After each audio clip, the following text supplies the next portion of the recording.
The South China Sea, spring morning 1945. Dawnlight spread across calm waters as a Japanese destroyer sliced through the waves, its crew relaxed, confident in the knowledge that no aircraft could threaten them at this distance. Their anti-aircraft guns sat silent, ammunition conserved. The lookouts scanned the horizon more from habit than concern. After all, what bomber could strike from beyond the range of their flak batteries? Before we jump back in, tell us where you're tuning in from, and if this story touches you, make sure you're subscribed because tomorrow, I've saved something extra special for you. Then came the sound. Not the heavy drone of American bombers, but something lighter, faster, almost musical in its pitch. Two shapes emerged from the coastal haze, flying impossibly low, their twin engines producing a distinctive whine that Japanese sailors had learned to fear. Before the alarm could be raised, before fingers could reach triggers, twin streaks of fire lanced across the water. The first shell punched through the destroyer's hull plating as though it were paper. The second followed a heartbeat later, smashing into the engine room. In less than 10 seconds, a warship designed to withstand torpedo strikes was listing, smoking, its crew scrambling for lifeboats as secondary explosions tore through its vitals. The attackers climbed away, their wooden frames untouched, disappearing into the morning sun before the surviving crew could even identify what had struck them. Those who lived would report being attacked by aircraft carrying naval guns, weapons that had no business being mounted on anything that flew. Command would dismiss the reports as combat shock, the desperate imaginings of defeated men. But the wreckage told a different story. Embedded in the twisted steel were shell fragments from a weapon that should never have left the ground. A 57mm cannon, the kind mounted on tanks and fortifications, somehow placed inside an aircraft made of plywood and fabric glue. This was the work of the de Havilland Mosquito, and more specifically, its most unlikely variant. A machine that defied every principle of naval aviation, that broke the rules of what aircraft could carry, and that turned the final months of the Pacific War into a hunting ground where Japanese shipping died in waters they thought were safe. The story begins not in the Pacific, but in the gray skies over England during the darkest days of 1940. Britain stood alone against the German war machine, its cities burning under the weight of the Luftwaffe's night raids. The Royal Air Force needed bombers desperately, but every aircraft factory was stretched beyond capacity, aluminum was rationed to the point of scarcity, and traditional construction methods could not keep pace with losses. Into this crisis walked Geoffrey de Havilland, an aircraft designer whose reputation had been built on elegant racing planes and passenger aircraft. His proposal seemed absurd to the Air Ministry officials who heard it. He wanted to build a bomber entirely from wood. Not just any wood, but laminated birch, spruce, and balsa, bonded with casein glue derived from milk. No metal framework, no aluminum skin, just plywood shaped into the form of an aircraft. The officials laughed. Wood was for furniture, for training aircraft, for the barnstormers of the previous generation. Modern war demanded modern materials. Steel, aluminum, the fruits of industrial progress. De Havilland remained unmoved. Wood was available in abundance, he argued. Britain's furniture factories sat idle, their craftsmen unemployed while bomber plants operated beyond capacity. Wood could be worked by carpenters, not just specialized aircraft fitters. A wooden aircraft could be produced in workshops scattered across the countryside, immune to the bombing that threatened centralized factories. More than that, de Havilland envisioned something radical. Not a lumbering heavy bomber requiring fighter escort, but a machine so fast it needed no defensive armament at all. Strip away the gun turrets, the armored plates, the crew stations for gunners. Make it light, make it fast, trust in speed alone for survival. The Air Ministry was skeptical, but desperation makes visionaries of bureaucrats. A contract was issued, grudging and small, more to silence de Havilland than from any real faith in his wooden wonder. The prototype took shape in a facility at Salisbury Hall, constructed in secrecy as much from embarrassment as from security concerns. When it finally flew in November 1940, piloted by Geoffrey de Havilland Jr., it exceeded every prediction. The Mosquito was not just fast for a bomber. It was faster than most fighters. Its twin Rolls-Royce Merlin engines, the same power plants that drove Spitfires to victory in the Battle of Britain, pushed the wooden frame to speeds approaching 400 miles per hour. German interceptors gave chase and fell behind. Flak batteries tracked it and found their shells arriving where the Mosquito had been, not where it was going. Production began in earnest, and the Mosquito proved to be everything de Havilland promised and more. It became a night fighter, hunting German bombers in the dark skies over England. It became a photo reconnaissance aircraft, ranging deep into enemy territory to photograph targets with impunity. It became a precision bomber, striking Gestapo headquarters and prison walls with surgical accuracy. Every role it filled, it excelled at, earning the nickname Wooden Wonder from crews who flew it and the Mosquito from everyone else, a name that captured both its speed and its sting. But as the war expanded, as British forces pushed into Burma and Malaya, as the Pacific theater demanded new solutions to new problems, the Mosquito's greatest transformation was yet to come. The challenge was specific and brutal. Japanese control of the seas around Southeast Asia was maintained not by massive battleships, but by a fleet of destroyers, corvettes, and patrol boats that hunted Allied submarines and shelled coastal positions with relative impunity. These vessels were small enough to hide in island chains, fast enough to evade torpedo bombers, and heavily armed enough that conventional aircraft attacks rarely sank them outright. Torpedo bombers had to fly low and slow to drop their weapons, making them easy prey for anti-aircraft fire. Conventional bombs from altitude rarely hit moving ships, and even direct hits with smaller bombs often failed to penetrate armored decks. What was needed was a weapon that could strike from beyond the range of ship-based flak, with enough power to hole a destroyer's hull in a single shot, carried by an aircraft fast enough to escape retaliation. The problem seemed insoluble. Aircraft cannons lacked the punch. Naval guns were too heavy. The physics simply did not allow for a solution. Except that physics, like military doctrine, occasionally bends before necessity. In early 1943, a group of engineers at the Coastal Command Development Unit began examining captured German weapons. Among them was a 57mm anti-tank gun, a weapon designed to punch through the armor of panzer tanks at close range. Someone, history does not record who, asked a question that seemed ridiculous. Could such a weapon be mounted in an aircraft? The immediate answer from conventional wisdom was no. The recoil alone would tear an airframe apart. The weight would make the aircraft unflyable. The ammunition load would be minimal, making the weapon impractical. And yet, the more the engineers examined the problem, the more it seemed possible, if barely. The Mosquito's wooden construction, rather than being a weakness, offered advantages. Wood flexed under stress, absorbing shocks that would shatter metal frames. The aircraft's size allowed for internal volume that could accommodate a large weapon. Its speed meant it could strike and escape before return fire became accurate. Most critically, the Mosquito could carry a crew of two, a pilot to fly the aircraft and a navigator to aim the weapon and manage the complex ballistics of firing a naval-grade cannon from a moving platform at a moving target. The decision was made to attempt the impossible. A modified Mosquito would carry the Mollins gun, a 57mm automatic cannon originally designed for anti-tank warfare. The weapon would be mounted in the aircraft's belly, replacing the bomb bay entirely. A 25-round autoloader would feed shells into the breech at a rate that would have been impressive in a naval mounting, let alone an aircraft. The entire installation, gun, ammunition, and mounting, weighed over 1,000 pounds, a massive burden for any aircraft to carry. Test firings on the ground were promising, terrifying, and inconclusive. The weapon worked, but whether it would work in flight, whether the Mosquito could survive the stress, whether a pilot could keep control while firing remained unknown until someone was brave enough or foolish enough to try.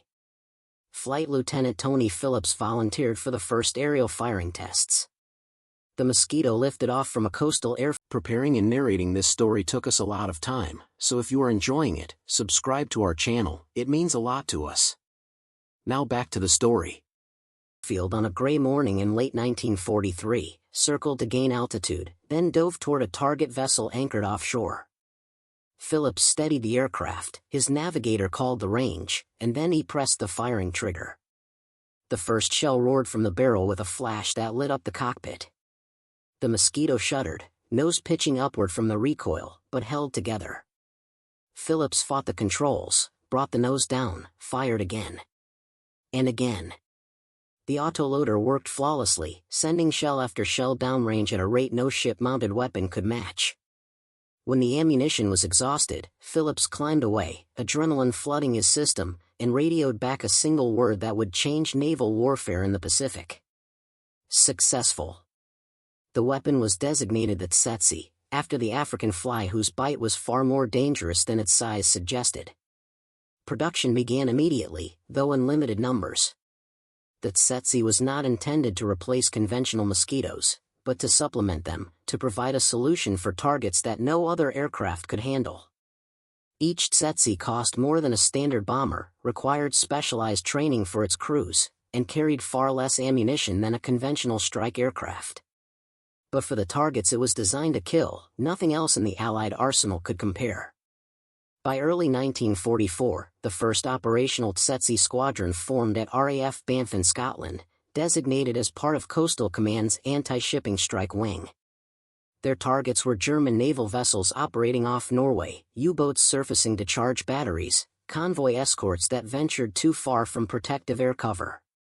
The crews trained relentlessly, learning to judge distances over water, to compensate for the ballistic drop of shells fired at moving targets, to work in pairs where one Mosquito would draw fire while another lined up the killing shot. The learning curve was steep and paid in blood. Early missions saw aircraft lost to flak, to pilot error, to the simple reality that flying a wooden aircraft carrying a naval cannon at wavetop height left no margin for mistakes. But those who survived became hunters of extraordinary skill. They learned that the Tsetse's shells could punch through a submarine's pressure hull, sending it to the bottom before it could dive.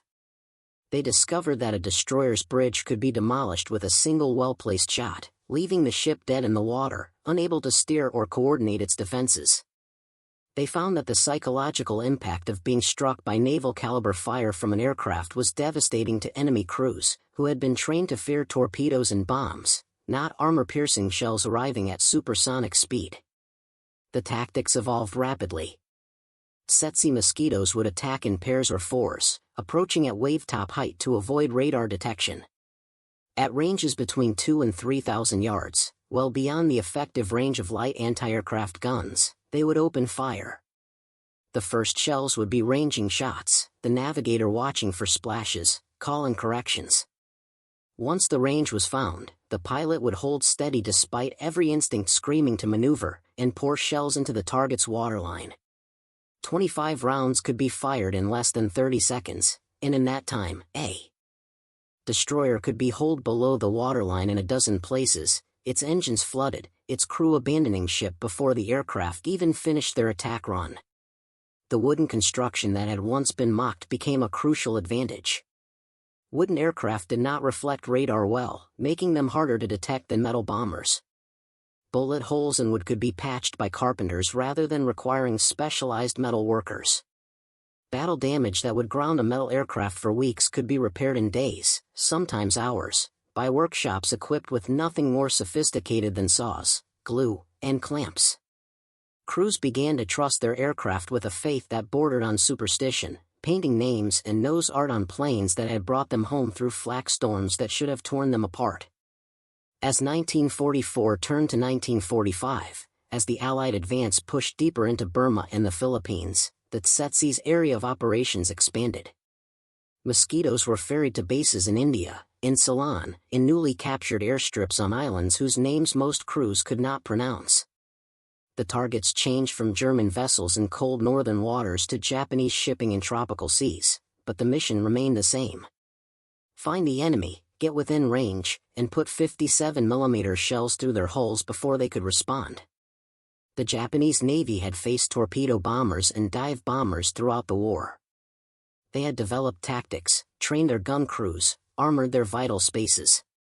But they had no answer for an aircraft that could strike from beyond their defensive range with weapons powerful enough to sink capital ships. Destroyer captains who had learned to turn into torpedo attacks, to present narrow profiles to bombers, found their maneuvers useless against an aircraft that fired like a cruiser's main battery. The shells did not need to hit the waterline to be effective. A strike against the superstructure could destroy fire control systems, kill officers on the bridge, set ammunition stores ablaze. A strike against the stern could jam rudders, disable screws, leave a warship circling helplessly while follow-up attacks finished what the first had started. Intelligence reports from captured Japanese sailors spoke of terror, of being attacked by aircraft that sounded like fighters but hit like battleships. Some claimed the British had developed flying tanks.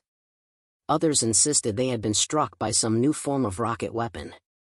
None could believe that an aircraft made of wood and glue could carry such devastating firepower.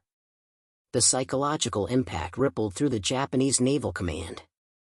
Ships began refusing to operate alone, demanding air cover even in waters thought to be safe, clustering in harbors where mosquitoes could not reach them. This concentration made them vulnerable to other forms of attack, submarine ambushes, and conventional bombing raids, creating a cascade of consequences from a weapon that had seemed impossible just 2 years earlier. The crews flying the Tsetse missions became legends within their squadrons, though few outside coastal command knew their names or what they flew. They operated in small numbers, never more than a few dozen aircraft operational at any given time, spread across multiple theaters. But their impact far exceeded their numbers. A single Tsetse could do what required a dozen conventional bombers. 2 Tsetse working together could cripple an entire convoy escort, leaving merchant ships defenseless against submarines. 4 could sink a light cruiser in less than 5 minutes of sustained fire. Training new crews became critical as losses and exhaustion took their toll. The aircraft might have been made of wood, but the men flying them were flesh and blood, subject to fatigue, fear, and the grinding stress of low-level combat where death came from every direction. Flak gunners learned to fire predicted barges, filling the air with shells in hopes of catching a mosquito in their pattern. Fighter patrols increased over shipping lanes, forcing Tsetse crews to weigh every attack against the risk of interception. Mechanical failures became more common as aircraft accumulated flight hours in harsh tropical conditions, where humidity warped wood and heat degraded glue bonds. Yet for all these challenges, the Tsetse remained effective until the very end of the war. When Japan surrendered in August 1945, Mosquito squadrons were still flying missions, still hunting the remnants of the Imperial Navy in the waters around the home islands. The last recorded Tsetse kill came in early August, a patrol boat sunk off the coast of Korea by a pair of Mosquitoes operating from Okinawa. By then, the weapon had proven its concept beyond any doubt. Aircraft could carry naval guns. Wood could withstand the stress. Speed and firepower together created a combination that even the most heavily armed warships could not counter. The transition from prototype to legend had taken less than 2 years, compressed by the urgency of war into a development cycle that would have been impossible in peacetime. From skepticism to acceptance, from experimental curiosity to operational necessity, the Tsetse had carved its place in history not through grand battles or decisive moments, but through the accumulated weight of dozens of actions, hundreds of shells fired, and thousands of tons of enemy shipping sent to the bottom. The first half of its story was complete, written in the wakes of sinking ships and the relief of convoy crews who watched their tormentors disappear beneath the waves. But the nature of war is that every advantage eventually meets its counter, every weapon its limitations. The Tsetse had risen to dominance through innovation and courage, proving that the impossible could become routine when necessity demanded it. Yet ahead lay challenges that firepower alone could not overcome, limitations that even the most skilled crews could not transcend, and ultimately, the simple reality that wars end not when one side develops a perfect weapon, but when the balance of forces tilts beyond recovery. The second half of the Tsetse's story would be darker, more complex, a tale not of triumph but of what happens when even the most deadly predator finds itself in a world that has moved beyond its reach. The waters off Rangoon, April 1945. Squadron leader Michael Harrington brought his Mosquito down to 50 feet above the Andaman Sea, the spray from wave tops occasionally misting his windscreen.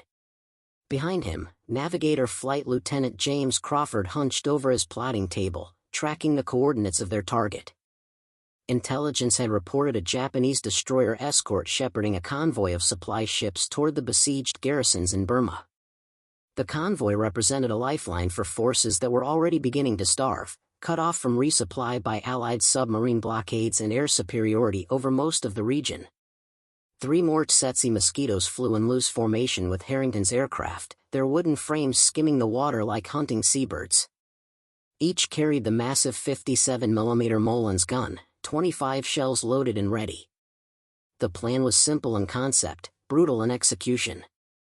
They would approach from the sun, split into 2 pairs, and strike the destroyer from opposite sides simultaneously. While the warship's guns tracked one pair, the other would pour shells into its hull. It was a tactic they had practiced dozens of times, refined through bitter experience and the names of friends no longer alive to share their wisdom. Crawford's voice crackled through the intercom, calm despite the adrenaline coursing through both men. Contact confirmed ahead, bearing 020, range 8,000 yards. Harrington acknowledged, banking slightly to align his approach vector. The other Mosquitoes adjusted their positions, maintaining radio silence to avoid alerting Japanese listening posts. At this altitude, they were below most radar coverage, invisible until they rose to attack height. It gave them the element of surprise, but only once. After the first shells flew, every gun on every ship would track toward them, filling the air with tracer fire and explosive rounds. The destroyer appeared as a gray silhouette against the morning haze, angular and purposeful, its deck bristling with anti-aircraft mounts. Harrington could see the merchant ships behind it, fat and slow, oblivious to the danger approaching from the sunrise. He pulled back on the stick, climbing to 200 feet, the optimal altitude for the Molin's gun's ballistic trajectory. Crawford was already computing firing solutions, his practiced hands adjusting for wind speed, target movement, and the aircraft's own velocity. In the seconds before weapons range, Harrington felt the familiar tightening in his chest, the clarity that came with mortal danger, the knowledge that in the next minute he would either achieve something extraordinary or die trying. The first shell left the barrel with a roar that shook the entire airframe. Harrington felt the nose pitch upward from recoil, compensated automatically, brought the gun sight back onto target. Crawford called adjustments, his voice steady even as the Mosquito bucked and shuddered with each shot. Shell 2, Shell 3, Shell 4. The autoloader cycled with mechanical precision, ejecting spent casings that tumbled through the slipstream. On the destroyer's deck, sailors were scrambling now, their shouts lost in the chaos as armor-piercing rounds punched through steel plating. The second pair of Mosquitoes opened fire from the opposite side, their shells striking the destroyer's waterline in a pattern that would have made a naval gunnery officer weep with envy. 25mm and 40mm anti-aircraft guns swung toward the attacking aircraft, their tracers drawing bright lines through the dawn sky. Harrington jinked right, then left, never staying on a predictable path for more than 2 seconds. A flak burst bloomed to his left, close enough that shrapnel rattled against the Mosquito's wooden skin. He ignored it, focused entirely on keeping his aircraft steady enough for Crawford to maintain accuracy. Shell 15. Shell 16. The destroyer was listing now, smoke pouring from wounds below its waterline.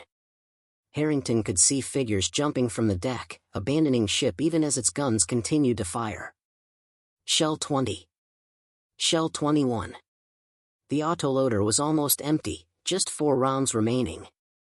Crawford called the ceasefire just as a 40mm shell punched through the Mosquito's port engine cowling. The Merlin coughed, temperature gauges spiking into the red zone, but continued to run. Harrington banked hard, diving back toward wavetop height, putting distance between his wounded aircraft and the dying destroyer. Behind them, the warship was settling by the stern, its bow rising as water flooded the engine spaces. The other 3 Mosquitoes had already broken off, circling at a safe distance to assess damage and regroup. Harrington checked his instruments, noted the oil pressure dropping on the damaged engine, and made the decision to head for base immediately rather than press the attack against the now defenseless merchant ships. Other aircraft could finish what they had started. His priority was getting his crew and aircraft home. The flight back to their forward base near Chittagong took 2 hours on one engine and prayers. The The surviving Merlin ran hot, forcing Harrington to reduce throttle and accept a slower airspeed. Crawford sat silent in the navigator's seat, monitoring the coastline below for suitable emergency landing sites should the engine finally give out.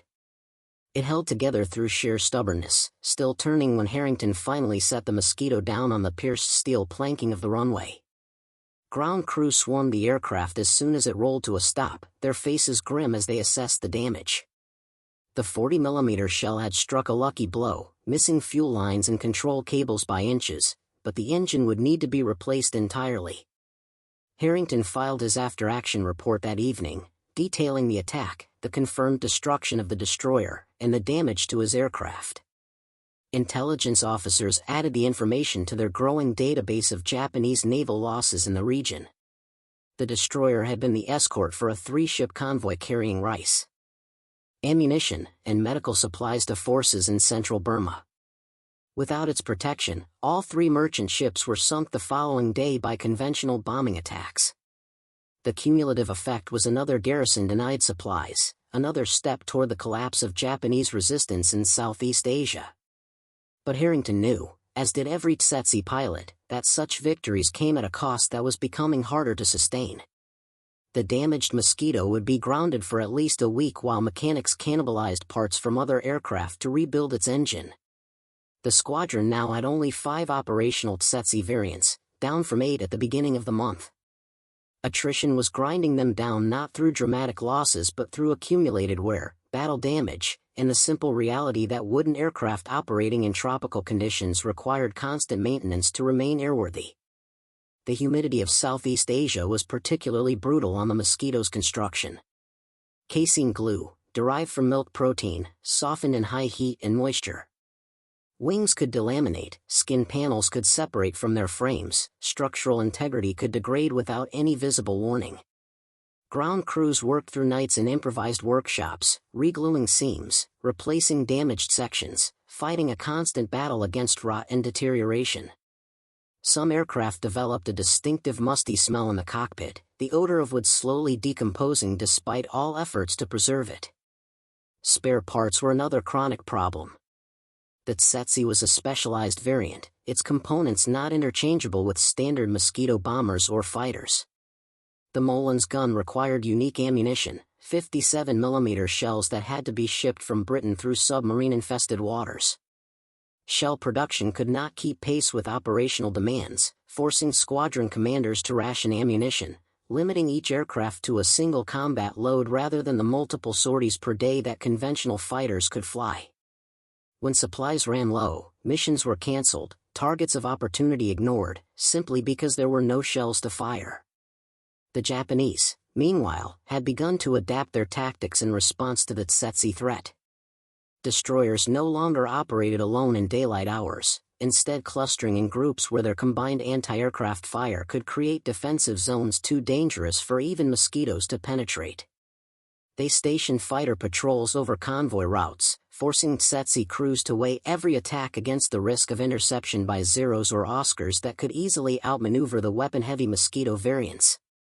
Some Japanese vessels began mounting additional armor plates around their waterlines and bridges, reducing the effectiveness of 57mm shells that had once punched through standard plating with ease.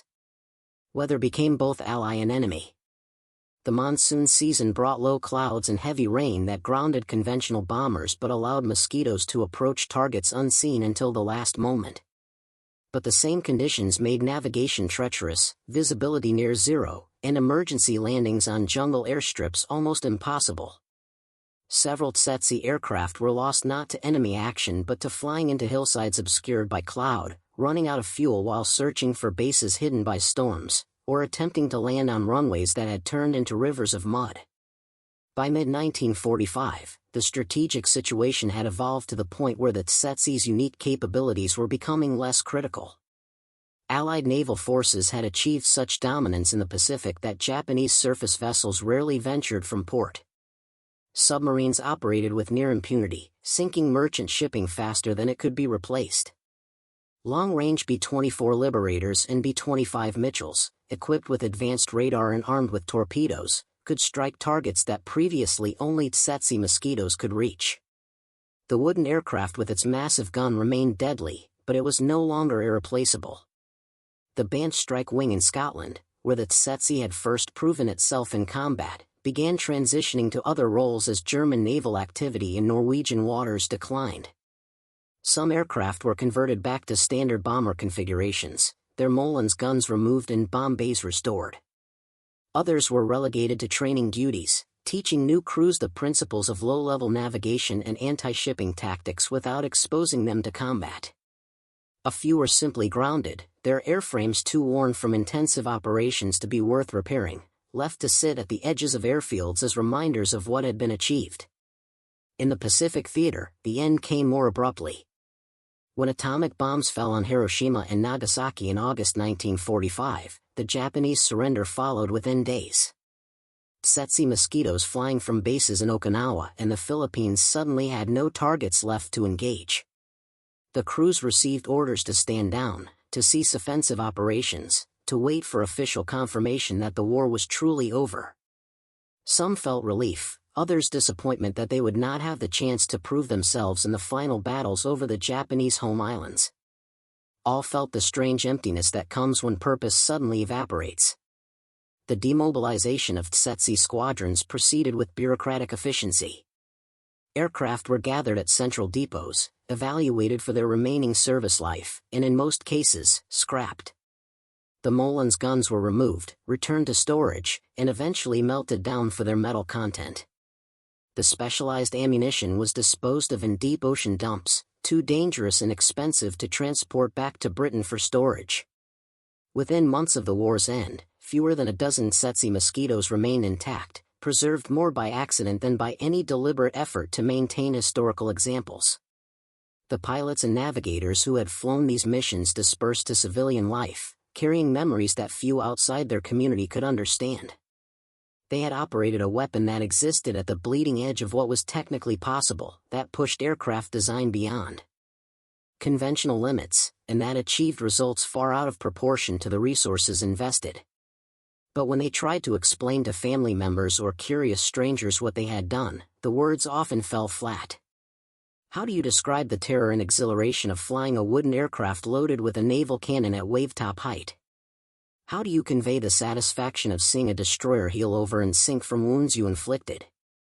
How do you make someone understand that you trusted your life to plywood and glue held together by milk-based adhesive? The official histories written in the years after the war tended to overlook the Tsetse in favor of more conventional weapons systems. Spitfires and Hurricanes dominated the narrative of the Battle of Britain. Lancasters and Flying Fortresses represented the strategic bombing campaigns. The Mosquito itself received praise primarily for its speed and versatility in standard configurations. The Tsetse variant, with its limited production run and specialized role, merited perhaps a paragraph in comprehensive histories, a footnote in others, and complete omission in many popular accounts. Yet among those who knew, among the sailors who watched their tormentors sink beneath the waves, among the intelligence analysts who tracked Japanese shipping losses, among the few engineers and pilots who understood what had been accomplished, the Tsetse held a special place. It represented a kind of lateral thinking that modern warfare rarely encouraged. When faced with a problem that seemed insoluble, when conventional approaches had failed, someone had asked a ridiculous question and then worked obsessively to make the ridiculous answer function. The technical achievements alone were remarkable. The Mollins gun installation required solutions to problems of weight distribution, recoil management, and ammunition feed that had never been attempted in aviation before. The fact that it worked at all was impressive. The fact that it worked reliably enough for operational use bordered on miraculous. Engineers who examined captured examples after the war often struggled to believe that such a system could function, yet the combat records proved that it had, repeatedly and effectively. The tactical innovations developed by Tsetse crews influenced post-war thinking about anti-shipping warfare. The concept of standoff attacks, striking targets from beyond their defensive range, became central to missile-armed aircraft and submarines. The emphasis on precision fire rather than mass bombing informed the development of guided weapons in the decades that followed. The Tsetse had demonstrated that a small number of accurate strikes could achieve more than large formations dropping unguided ordnance, a lesson that would be relearned multiple times in subsequent conflicts. Some surviving aircraft found their way into museums, though rarely with full understanding of what they represented. Visitors would walk past a Mosquito marked with kill tallies, read a placard mentioning its anti-shipping role, and move on to more visually impressive exhibits without grasping the significance. The Molin's gun itself was often missing, removed for separate display or lost entirely in the decades of neglect that preceded modern preservation efforts. Photographs from wartime showed the weapon installed, but photographs could not convey the violence of its firing, the skill required to aim it accurately, or the terror it inspired in those who faced it. The few reunions of Tsetse veterans grew smaller each year as age and illness reduced their numbers. They would gather in hotel conference rooms or pub back rooms, sharing stories that had been refined through decades of repetition. The tales grew no less true for their polish. The fear remained real in memory even when the context had faded. They would toast absent friends, men who had died over the Andaman Sea or the Norwegian coast, whose names appeared in squadron records but nowhere else. And they would inevitably discuss what might have been if the war had lasted longer, if production had been expanded, if the concept had been pursued more aggressively. What if the Tsetse had been available in larger numbers earlier in the war? Could it have shortened the Pacific campaign by months, starving Japanese garrisons of supplies before they could establish defensive positions? Could it have interdicted the supply lines to Burma more effectively, saving Allied ground forces from costly assaults against well-defended positions? These questions had no answers, only speculation, but they illustrated the potential that had been glimpsed but never fully realized. The aircraft itself represented a peculiar moment in technological history, a bridge between eras. It combined materials and construction methods from the early days of aviation with weapons and tactics that pointed toward the jet age. Wood and glue carrying a gun that could sink steel warships. It was anachronistic and cutting-edge simultaneously, a paradox that could only have emerged from the desperate innovation of total war.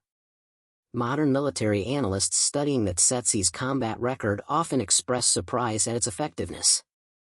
Contemporary anti-shipping doctrines rely on missiles costing millions of dollars, launched from aircraft or ships equipped with sophisticated guidance systems.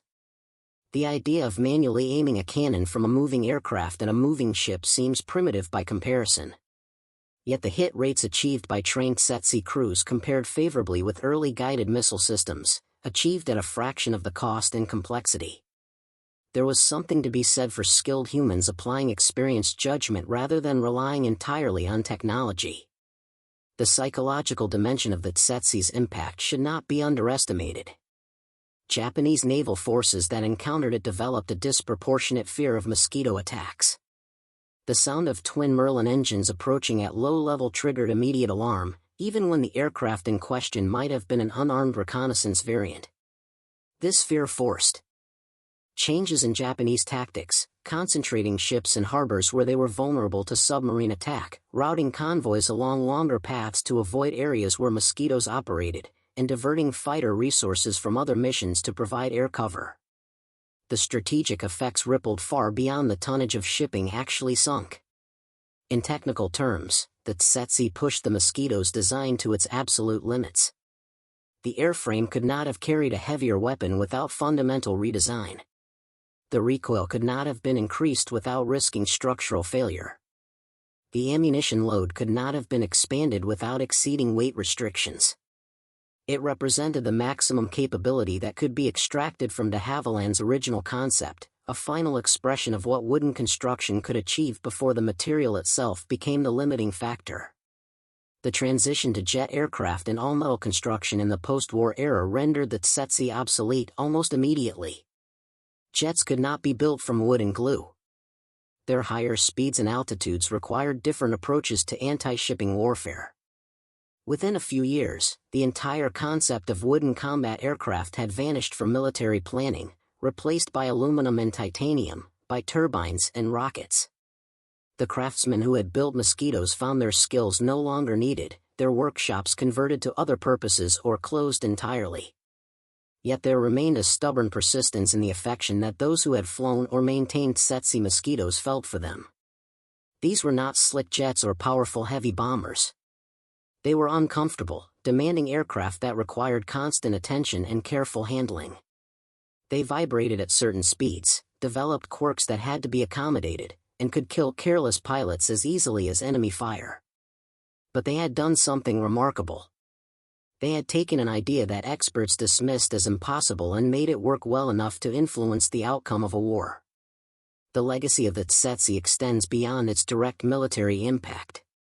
It demonstrated that unconventional thinking could produce solutions to problems that seemed intractable. It showed that limitations of material or technology could sometimes be overcome through clever application of available resources. It proved that small numbers of specialized weapons, employed by highly trained personnel, could achieve strategic effects disproportionate to their size. These lessons remained relevant long after the last Tsetse was scrapped. In the archives of the Royal Air Force Museum, researchers can still find combat reports filed by Tsetse crews. The language is formal, bureaucratic, filled with coordinates and ammunition counts and damage assessments. But between the lines, you can sense the intensity of the experience. The reports describe approaching targets at altitudes measured in feet rather than thousands of feet. They record firing positions taken while enemy flak filled the air around them. They note coolly that aircraft returned with battle damage requiring days or weeks of repair.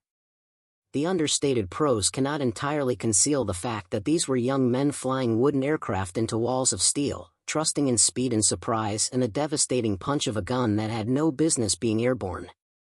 The last confirmed Tsetse combat mission took place on August 7, 1945, 2 days after the first atomic bomb fell. A pair of Mosquitoes attacked a Japanese patrol boat off the Korean coast, sinking it with shells through its engine room. The pilots filed their reports, landed at their base on Okinawa, and learned that evening that a second atomic bomb had been dropped.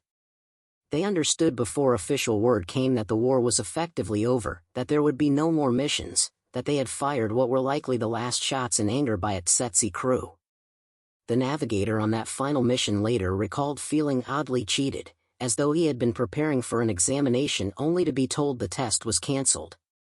The relief came later, after the adrenaline faded and he realized he would not have to fly into flak again.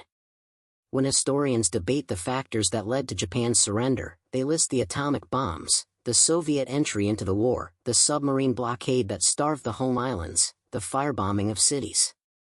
The Tsetse Mosquito does not appear in these analyses except as a minor footnote, a curiosity in the broader narrative of Allied victory. Yet its contribution was real, measurable, and ships sunk, supplies interdicted, and Japanese naval operations disrupted.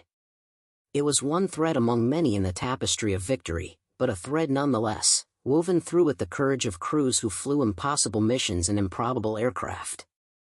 The wood eventually rotted, the glue degraded, the few surviving examples required extensive restoration to prevent their complete dissolution. Museums learned that preserving wooden aircraft presented challenges that metal planes did not. Climate control became critical. Insect damage had to be prevented.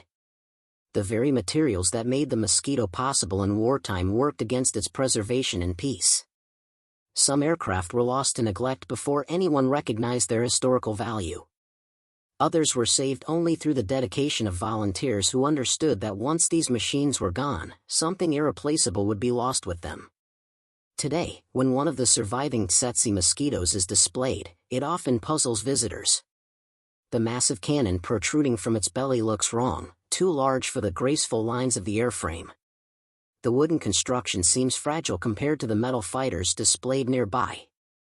Without context, without understanding the circumstances that brought such a weapon system into existence, it appears almost comical. But for those who take the time to learn its story, to read the combat reports and interview the few surviving veterans, a different picture emerges. This was not a curiosity or a failed experiment. This was a weapon that worked when it was needed, operated by men who made the impossible routine, and achieved results that altered the strategic balance in the waters where it hunted. The Tsetse's story is ultimately one of human ingenuity applied under extreme pressure. When conventional approaches failed, when the problems seemed insurmountable, engineers and pilots found a way forward through creativity and stubborn refusal to accept that something could not be done. They married incompatible technologies, wood and high-velocity cannon, and made them work together. They developed tactics that maximized strengths while minimizing vulnerabilities. They pushed themselves and their aircraft to the limits of endurance and beyond. And for a brief moment in history, they rewrote the rules of what aircraft could accomplish. The aircraft itself may have been made of plywood and glue, materials that seem almost laughably inadequate for modern warfare. But the concept it represented, the willingness to challenge assumptions and pursue unconventional solutions, remains timeless. In every generation, in every conflict, there comes a moment when the standard approaches fail and someone must have the courage to ask a ridiculous question. What if we mounted a naval gun on a wooden aircraft? What if we attacked from beyond defensive range? What if we trusted speed over armor? The Tsetse proved that sometimes, the ridiculous question has a workable answer. As the last veterans pass away, as the surviving aircraft become increasingly fragile with age, the Tsetse's story risks fading into complete obscurity. It was never famous like the Spitfire, never celebrated like the Lancaster, never numerous enough to dominate public consciousness. But for those who flew it, who maintained it, who watched it work, the Tsetse represented something special.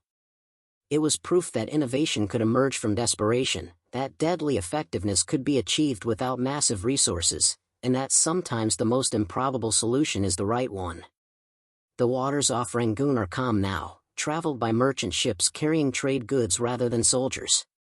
The destroyer that squadron leader Harrington sank in April 1945 lies somewhere on the seafloor, its hull plates pierced by 57mm shells fired from an aircraft that should never have existed. No marker identifies the spot. No memorial commemorates the battle. The sea keeps its secrets, and time moves on. But the fact remains that for a brief period, in a war that consumed millions of lives and reshaped the world, a handful of wooden aircraft carrying impossible weapons made a difference that tactics and strategy alone could not achieve. Up next, you've got two more standout stories right on your screen. If this one hit the mark, you won't want to pass these up. Just click and check them out.